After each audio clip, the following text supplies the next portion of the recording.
Mi Yo Futuro, con Diego Valero.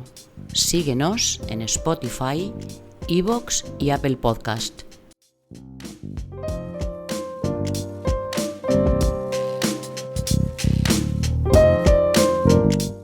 Why did Andrea Agassi, a tennis player with unique innate qualities, fail to be number one for a while?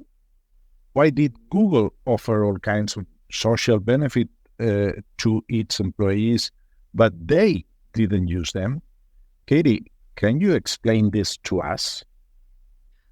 Yes, thank you for asking. I think one of the most important things that we get wrong when it comes to change is we look for a single, straightforward solution that is not sophisticated about what we're up against. So there's a lack of understanding of the opponent, a focus on our own skill set as opposed to what we're up against. And so Andrea Agassi, for example, did not reach his full potential until he became a much more strategic player. He realized that he needed to start adjusting the way he played tennis for who was against him. This was really a revelation that came from taking on a new coach in Brad Gilbert early in his career when he'd already clearly demonstrated the talent to be one of the greatest of all time, but wasn't winning the big tournaments. And once he adjusted his game to be less self-focused and to be strategic, everything changed. Likewise, many organizations, Google is just one, think about offering great benefits and assume may not recognize that there are barriers to, say, using the on-site gym or saving for retirement or eating healthy foods that are provided in cafeterias or taking up the training programs that are made free and widely available that would teach you new skills, that people may not adopt those valuable resources because there are barriers like impulsivity. Well, it feels better to just go home and watch TV than to exercise at the gym. And so even though it'd be better for me in the long run, I won't use that resource. Or I'd rather spend my money in every paycheck rather than set aside some for retirement. It's more instantly gratifying to do so. So that's just one example of a barrier. Forgetting might be a barrier. So that's really at the heart of the book I wrote on how to change. This is the central sort of thesis, decades of research trying to understand how can we help people achieve their goals and make the changes they want to achieve more readily. One of the key obstacles that I see is a failure to diagnose the obstacle standing in your way and then use the best tools available that have been scientifically proven to work for that obstacle. Well, today we are thrilled to welcome Professor Katy Milkman, a leading light in the field of behavioral sciences. Katy has a Bachelor in Operations Research and Financial Engineering from Princeton University, and she holds a PhD in Information Technology and Management from Harvard. She teaches at the Wharton School of the University of Pennsylvania, where she's renowned for her groundbreaking research on how we can harness the science of change to improve our lives. Besides her academic author of the transformative book, How to Change, and the host of the engaging podcast Choiceology, which explores the science of decision-making. Katy, it's a really pleasure to have you with us today. Well, it's such a pleasure to be here. Thank you for having me. Katy, for our listeners who might be new to the term, how would you define behavioral science and why it's so critical in understanding human behavior? Behavioral science is a field that accepts that humans are not perfect decision-making machines, which is the sort of standard model economic theory adopted for many, many years. It said we're perfect optimizers. Behavioral science is a field devoted to understanding better what are the ways in which we may make mistakes. What are the psychological that prevent us from being optimal decision-making machines, and how can we become better? And so it's a booming field, and it's interdisciplinary. And it includes economists, psychologists, the occasional sociologist, lawyers, doctors, and there's a lot of applied work being done in behavioral science that with a policy lens and to help organizations, but there's also basic research. Mhm. In fact, behavioral economics is the application of behavioral science to economic analysis. But what do you think are the main uses of behavioral economics at both the individual and social levels? Yeah, I mean, I think actually the applications are almost limitless, but some of the most widely known successes from behavioral economics are trying to improve retirement savings and the systems that retirement savings. So probably the biggest wins have come from work done maybe 25 years ago at this point, looking at things like the power of defaulting people into start saving. If they join an employer in the United States, you often have a choice to put a portion of every paycheck into a tax-advantaged retirement savings account. And for most employers, people could opt into that. And there was some wonderful research done by Madrian and Shia in 2001 showing that actually when an employer defaulted people into the savings program, meaning they were automatically enrolled in it, but they could opt out, straightforward, so they still have full freedom to choose, it had an enormous impact on savings rates and enrollment rates. It led to a more than 30 percentage point increase in how many people were saving for it. Finding ended up being a big win for behavioral science and behavioral economics because we could point to a huge impact of a small design change that was predicted by our science, and that had major welfare implications. Because if people undersave for retirement, then they spend old age without sufficient resources. And once we can sort of flip a tiny switch in the design of a choice environment and have such a huge impact on this, well, it sort of opens up a whole host of possibilities. And in the US, there's now legislation that makes it tax advantaged for employers to default people into retirement savings. There's been other work building on that by our mutual friends, Richard Thaler and Shlomo Benartzi, looking at an even cleverer design for retirement savings called SMART, where you would actually have auto escalation in addition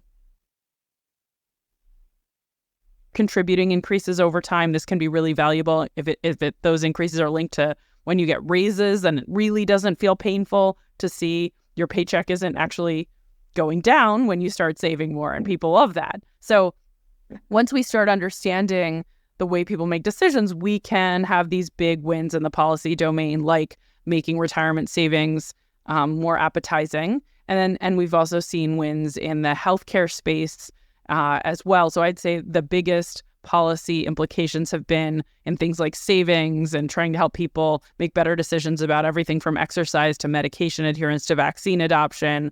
And just increasingly we see commercial use of these insights to improve, how many employees take up benefits, climate change. There are some big wins in climate change when we let people know how much energy they are saving or how much more they could save if they behave like their most energy efficient neighbors. This increases conservation at very low cost. So those are some of the ways that this has been influential. And we actually now see many governments around the world have behavioral science units. We call them nudge units, devoted to putting these insights into policy. And organizations increasingly have these as well. You mentioned Google earlier. Google has a behavioral economics team led by Maya, by the way, a wonderful podcast of her own called A Slight Change of Plans that I recommend. But, she helped set up the first nudge unit in the White House, and now she's in industry. So we're seeing the impact of this field both on governments and in companies. Yeah, and this is very, very important because the public implication on that it's crucial to change public policies. I remember, for example, as you mentioned, the auto enrollment, the Save More Tomorrow program that Richard and Shlomo created some years ago is the basis of the UK pension system. And this system, for example,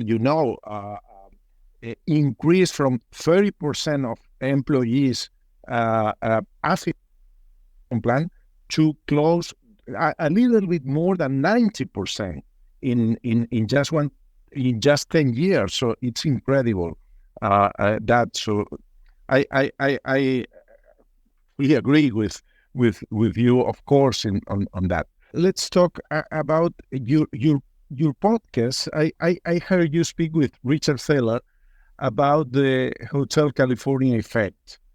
In the realm of subscription economy like Netflix and others, do we have any escape, or we will always stay in our own Hotel California? Yeah, well, I love this reference. So this is the song that plays in my mind, and certainly in Richard Thaler's, every time you encounter a barrier to doing what you want to do, which Richard and Cass Sunstein like to call sludge, which is the opposite of the concept of nudging. So nudges are designs that make our life easier, make it easier for us to make good decisions, like being automatically enrolled in a retirement savings plan. That's a nudge. But when frictions are used or weaponized to keep us stuck in a situation we don't like a subscription plan we don't want. Richard Thaler tells a story of subscribing to the Financial Times, or considering subscribing to the Financial Times to read a review of his book. And P.S., I hope that I have the newspaper right, because otherwise I'm about to say something mean about the Financial Times that's inaccurate. Anyway, there was a newspaper in the UK, I think it was the Financial Times, where if you wanted to cancel your subscription after you'd made it, you had to make a phone call during business hours and speak to a person to arrange that cancellation. And that's a great example of sludge, because now there's an enormous friction in your way. If you're living in, say, Chicago, as Richard Thaler does, and you want to get out of the subscription, first of all, you have to figure out how to make the long distance call. And during business hours in the UK, which are not your working hours in Chicago, this is very irritating. You just want a button that says cancel my subscription. So sludge is when we're trapped in bad situations or aren't able to get the services and products we want, say, sometimes not due to nefarious motives, but maybe a government agency has set up a whole lot of paperwork before you can get some benefit. They actually want you to get the benefit, but they need you to fill a bunch of things out, and they haven't made it easy enough. And they really should. That's still sludge, because the person who's, say, working several jobs and really needs this benefit in order to put their children through school might not get it, not because they aren't eligible and deserving, but because of the hassle factors associated with figuring out all the paperwork and the government office you have to visit. So that's sludge too. And this is a real problem. We want to eliminate sludge. It's an inefficiency in the economy.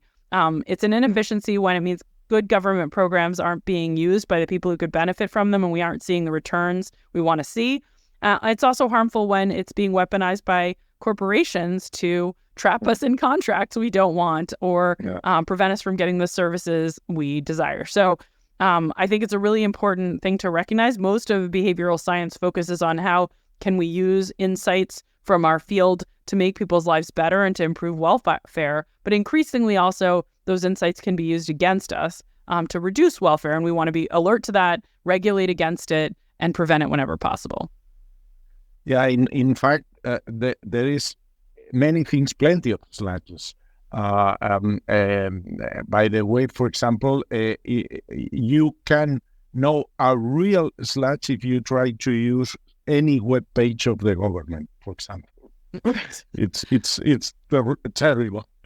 Well, behavioral economics is becoming an increasingly widespread trend. People like Daniel, Richard have paved the way, which individuals like you, of course, Shlomo, Stephen Shu, David Layson, and many others are expanding.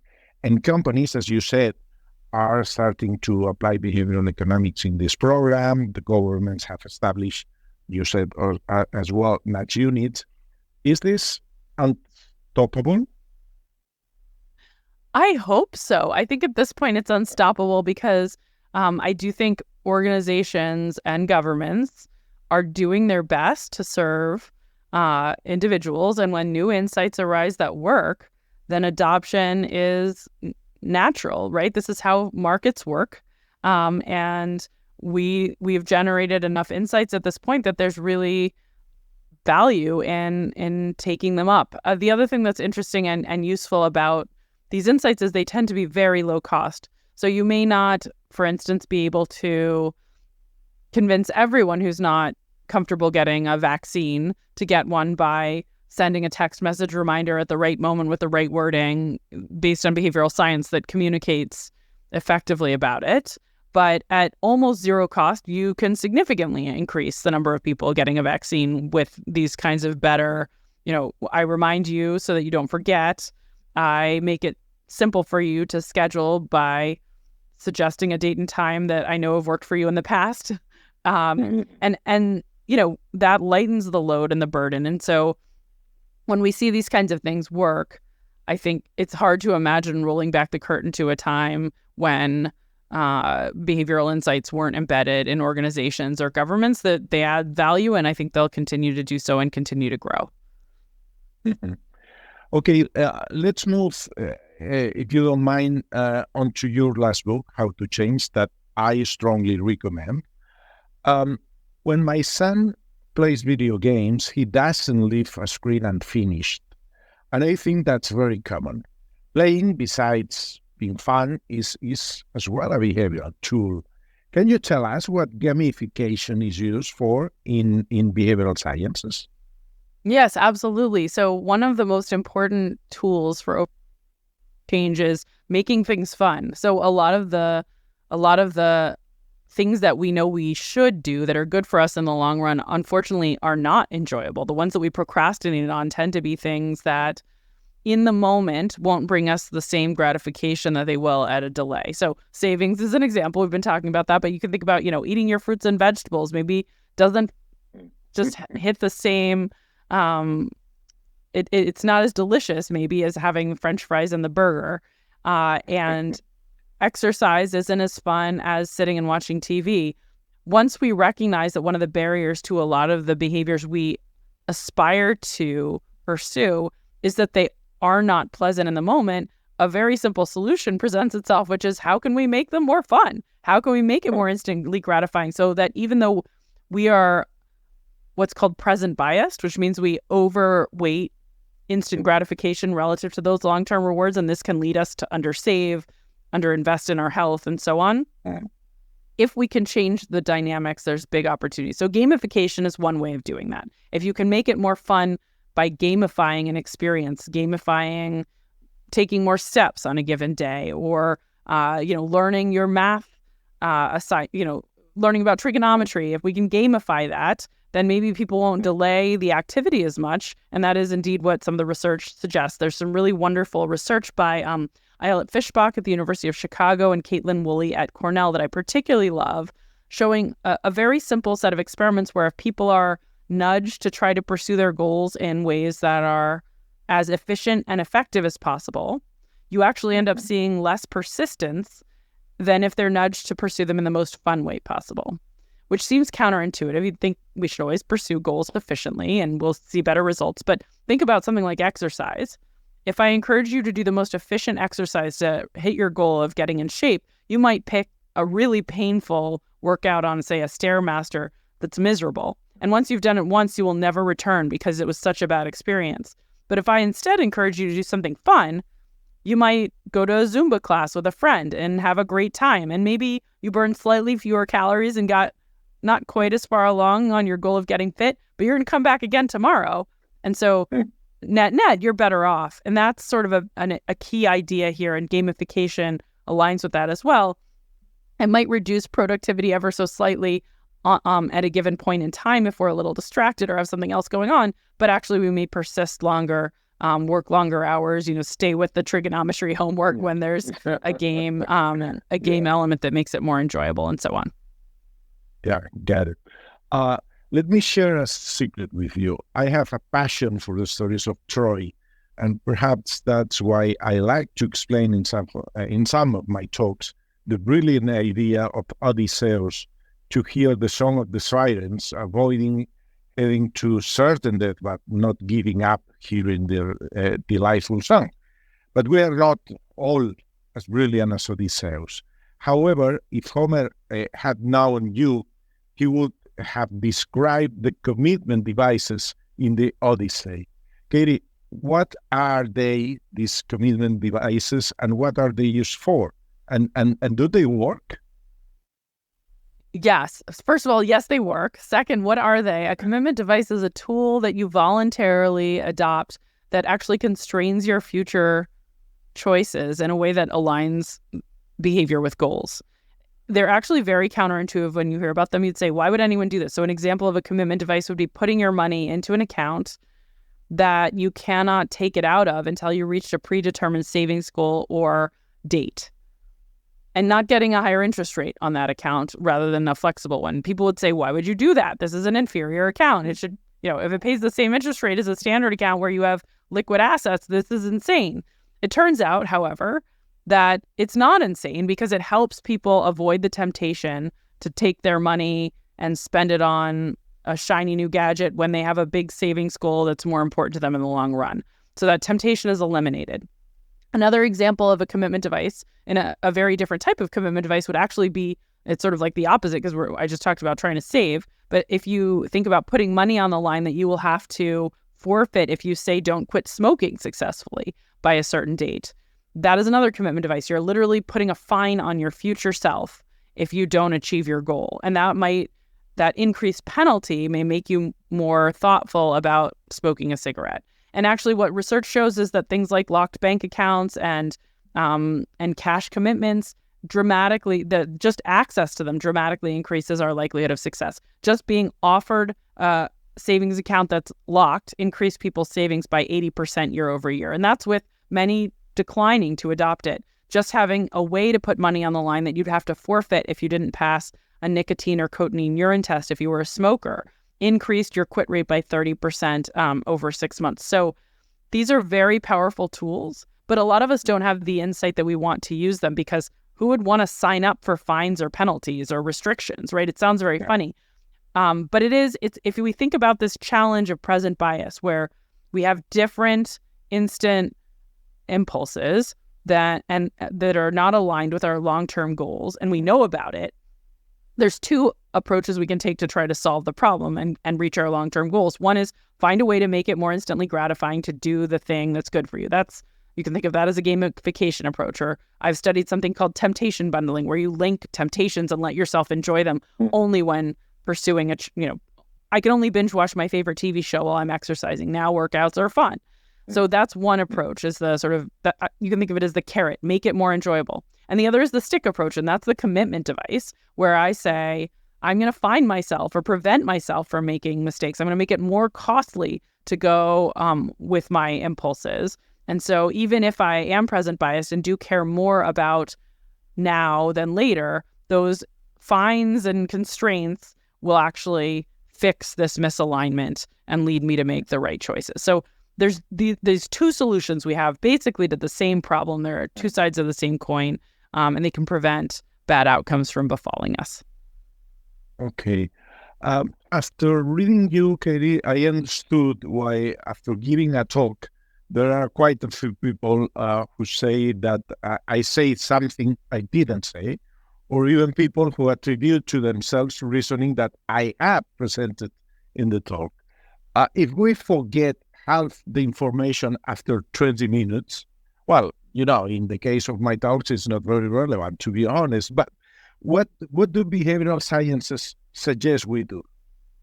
Yeah, forgetting is an underappreciated barrier to change. We forget about it, ironically.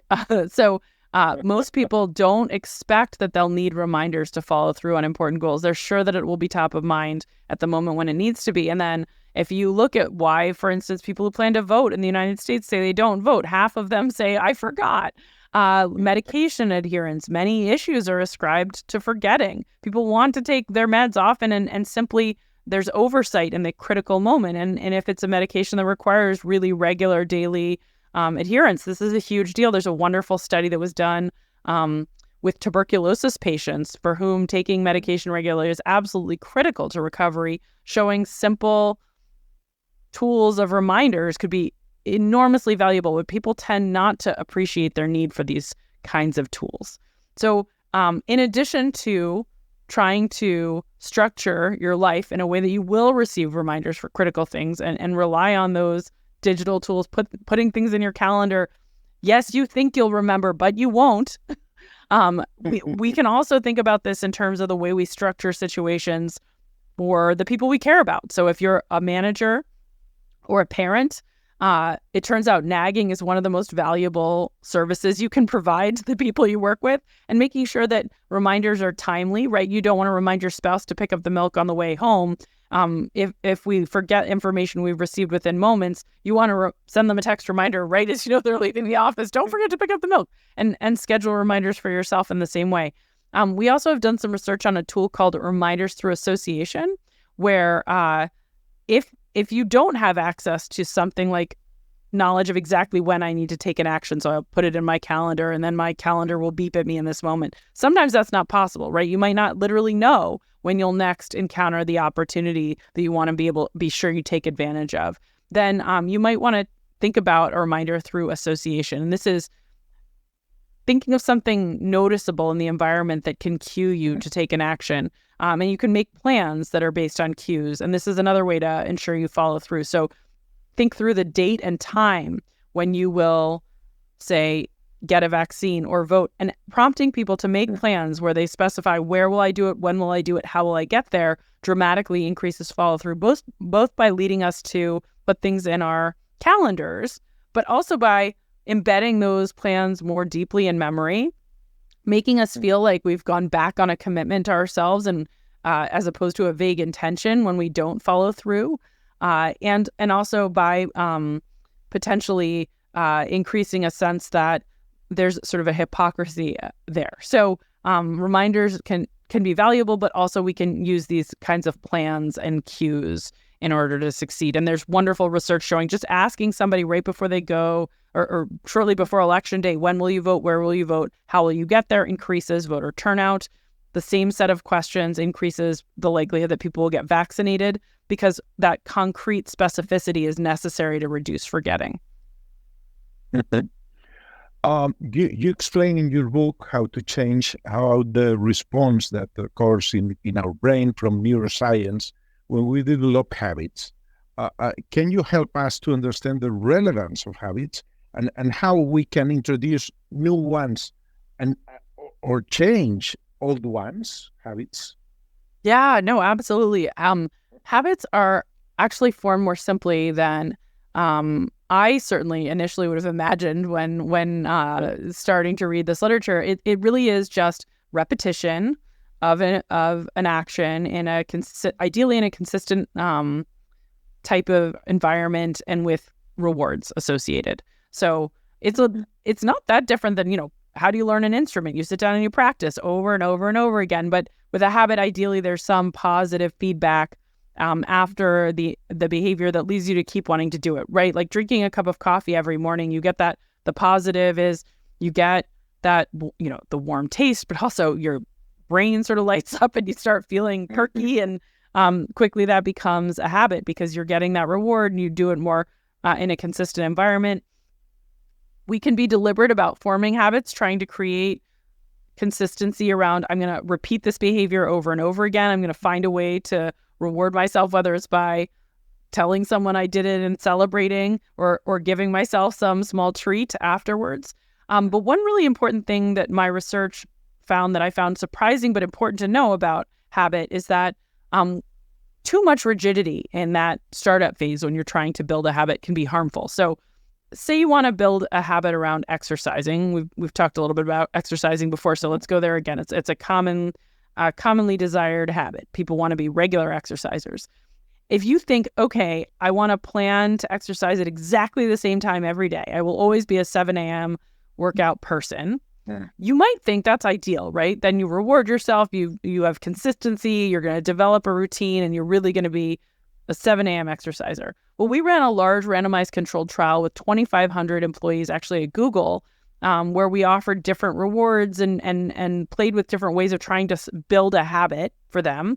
And some people we induced to be very consistent in when they went to the gym during this habit startup phase. So they would, always 7 a.m. And others, we got to go at the same frequency, but we induced more variability. So sometimes they tried 7 a.m., sometimes noon, sometimes 5 p.m. And we looked to see which group then formed a more stable habit. So both groups, they got to pick when they went and they chose their ideal time and got reminded and all of this. But there was this more experimentation with one of the groups. And it turned out that the group that had more variability built more stable habits, meaning they exercised more consistently after our program designed to help build a habit and start them up ended. And when we dug into the data to see why, what we basically found is we had created too much rigidity in the group that was 7 a.m. or bust. That group, sort of because they were so consistent about when they were trying to build up a habit, they learned a rule that was, if I don't hit the gym at this time, I give up on myself. So we'd see fairly good compliance with going at 7 a.m., but if they didn't make it, there was no hope. Whereas the other group, they had a sweet spot time, say 7 a.m., but they had learned that if they missed that, they could still go at noon or 5 p.m. So they sort of built backup plans into their habits. They learned elastic habits. And net, they went to the gym more regularly because of that ability to be flexible in the face of, there was a traffic jam this morning, so I couldn't go at 7 a.m. They still found a way. And I think that's really important to think about when you're trying to build habits. Make sure that you build more elastic habits rather than really rigid habits. And as you're in that startup phase, try to build some variety into when and where you're pursuing the goal, whether it's, meditating or practicing a language on a language learning app. Excuse me. Or perhaps exercising. If you become too rigid, that habit may not persist. So you want to always have a primary plan and work towards that, but also reward yourself for successfully executing backup plans and getting it done no matter what, not only if everything aligns with your initial vision of the perfect, simple future. Interesting. Take a sip of water. Yes. So let's move to another topic referred to the future. Considering the rapid pace of the technological advancement, do you feel that AI and behavioral sciences are getting along well? Well, that's a wonderful question. I think it's a little early to know exactly how AI will shape the behavioral sciences, but there's no question that there will be a huge impact on our field, just as in everything else. There's experiments underway about, what kind of decision support tools can AI provide to those of us once it understands human biases? Could it help us make better decisions by pointing out, that's a vividness bias. You're giving into the default effect. It looks like loss aversion, and sort of being a course corrector or a coach.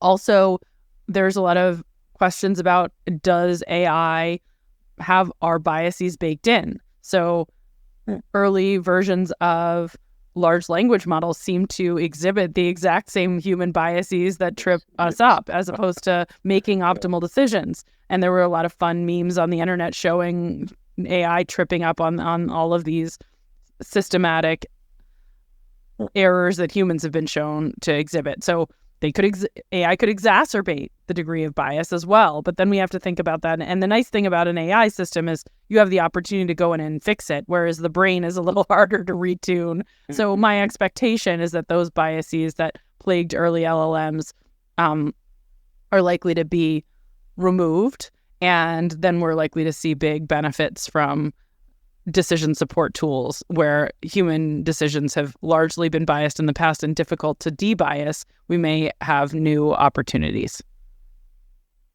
Thank you. Well, unfortunately, we are finishing our chat today. But Katy, your insights have been incredible, enlightening. Your research not only broadens our understanding of behavioral economics, but also offers practical tools for change. It's been a pleasure to have you on My Future Self. But before concluding, I always ask the same question at the end of this tango. Katy, how do you imagine your future self? Oh my goodness. That's a wonderful last question to always ask, and a hard one. I honestly, this is a strange question to answer in this way, but I love what I do right now. I wake up in the morning, I get to think about ideas, I go talk to students about those ideas, and I would like my future self to just have the same opportunity to continue pushing the frontiers of knowledge forward in the directions that I find impactful and exciting, and working with the young, creative scholars who make life so much more fun. So I hope my future self is a little more wrinkled, and hopefully, still exercising regularly, but doing kind of the same thing I do now. I want to keep being a scientist. It's the best job I could imagine in the world, and keep communicating about science. So I hope my future self is pretty much the same as my present self, just a few more years on my, on my odometer. Yeah. So the secret maybe is feel happy every day. Yes, and pursue things you love. We talked a bit about the importance of pursuing your goals in a way that you find fun. And I think, academia isn't for everyone, but for the right person, the person who finds knowledge creation and dissemination and talking about ideas to be a joy, then I feel like I've struck gold, because it is truly fun to do the work. I love it. And so I would like to keep doing it as long as I am able. And by the way, we talked about Danny Kahneman and what an amazing role model and person he was. But I think one of the things that struck me most is that even when I saw him last a few months ago, he was still actively engaged with ideas and research projects, and he never stopped. He never slowed down. His curiosity and his drive to discover, he loved this kind of work, and he did it forever. And so I hope my future self, well, I don't expect to be anywhere near as impactful as Danny Kahneman, but I'd like to follow in his footsteps of continuing to be a scholar to the very last day of my life. Great. It will be fantastic for everybody. Thank you so much again, Katy. It has been a great pleasure to have you here today. And to all our listeners, we hope that today's conversation has been valuable, making you eager to learn more and think differently about your economic and financial behavior. See you next time. Bye.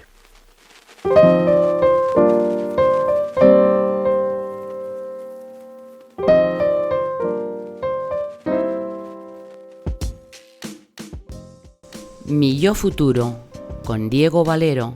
Síguenos en Spotify, iVoox y Apple Podcast.